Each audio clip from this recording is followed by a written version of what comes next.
কিয়ামতের মাঠে উন্নতি বইলা শুধু দৌড়াইতে থাকবেন। একবার হাউজে কাউসার, একবার মিজান, একবার পুলসিরাত, 3 জায়গায় দৌড়াবেন।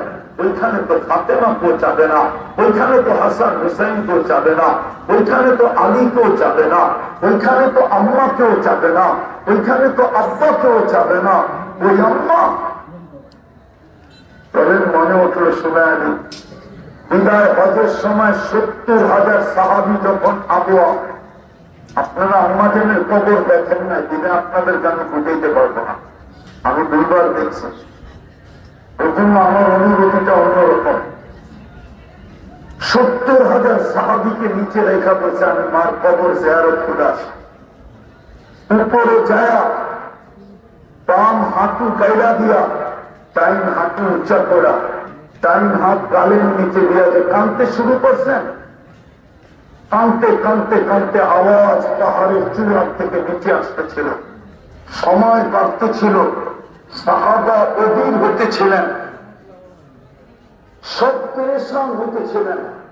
আবু বকর, ওমর, আলী রাদিয়াল্লাহু তাআলা আনহু ছিলেন না, উনি ইয়ামান থেকে পরে আসছেন।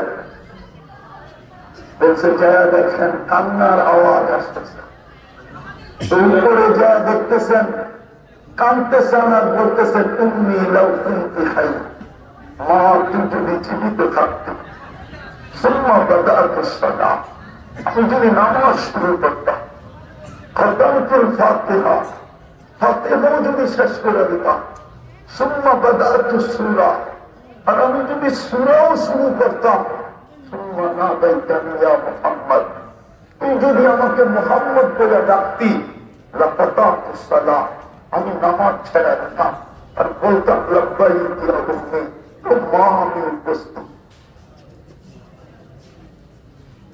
রাসূল মার জন্য কাঁদবেন না, বাবার জন্য কাঁদবেন না, কোন আশ্রমের কুরাইশের জন্য কাঁদবেন না, আপনার আমার জন্য কাঁদবেন। আজকে রাসূলের আদর্শ না যুবকের কাছে আছে, না বৃদ্ধের কাছে আছে, না নারীর কাছে আছে, না পুরুষের কাছে আছে। কালকে হাউসে কবরে জবাব দিলেন কি করে? ভাবলাম কবর পার হয়ে গেল, হাউসে কৌশলের চেহারা দেখাবেন মতো না।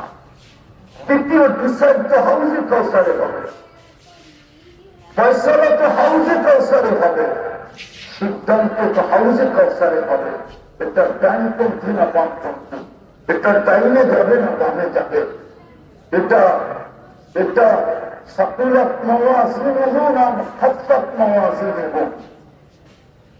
হাউজে কাউসার যার পেটে যাবে এতে ডাইনপন্থী, হাউজে কাউসার যার পেটে যাবে এতে ফরিকুন ফিল জান্নাতের অন্তর্ভুক্ত।